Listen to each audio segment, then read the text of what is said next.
Hey, this is Mike with Kyocera, and today I'm going to be showing you how to configure your printer for a network.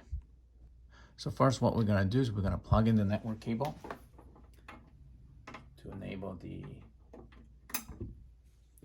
network capabilities. So this icon will just turn green, meaning that there is a network connectivity. It gave me the IP address for the printer.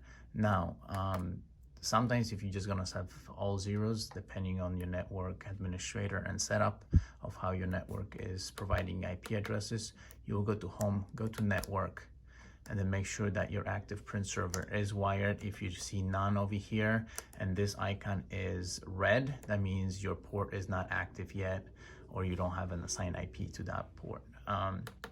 Over here, primary network is going to be wired.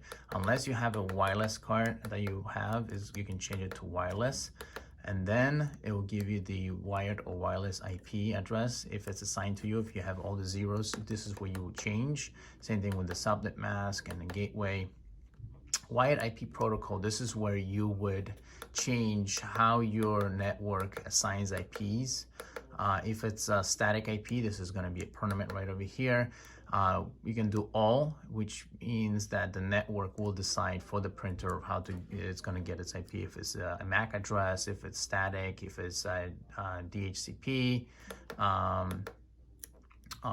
or different ways depending how your network administrator assigns IPs. For our network, we're just going to leave it all, just to make sure. This is where you will get your MAC address for the printer, so you can just provide it to the network administrator so he can assign or she can assign the printer. IP port, this is usually we use for the firewalls. If your network is really secured, this is the port that the printer uses, so make sure it's always open to receive. And then alternative as well, just make sure that these two ports are open on your firewall to receive and send data. Otherwise, the printer will not respond. And then you can print your network configuration right over here. If you can print, it will give you all that details, what you have. Reset network does not mean what it says. Reset means that it is almost like a save button.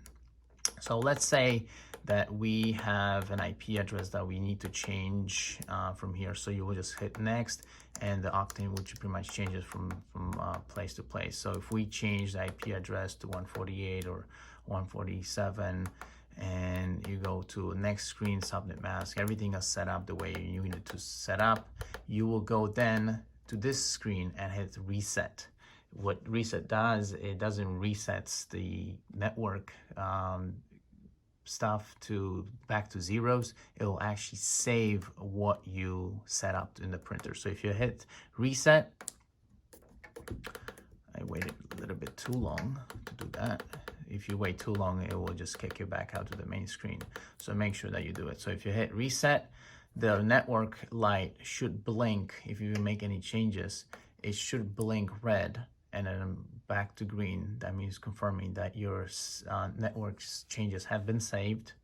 You might have to do it a couple of times, but I think I didn't do any changes, so it will not blink.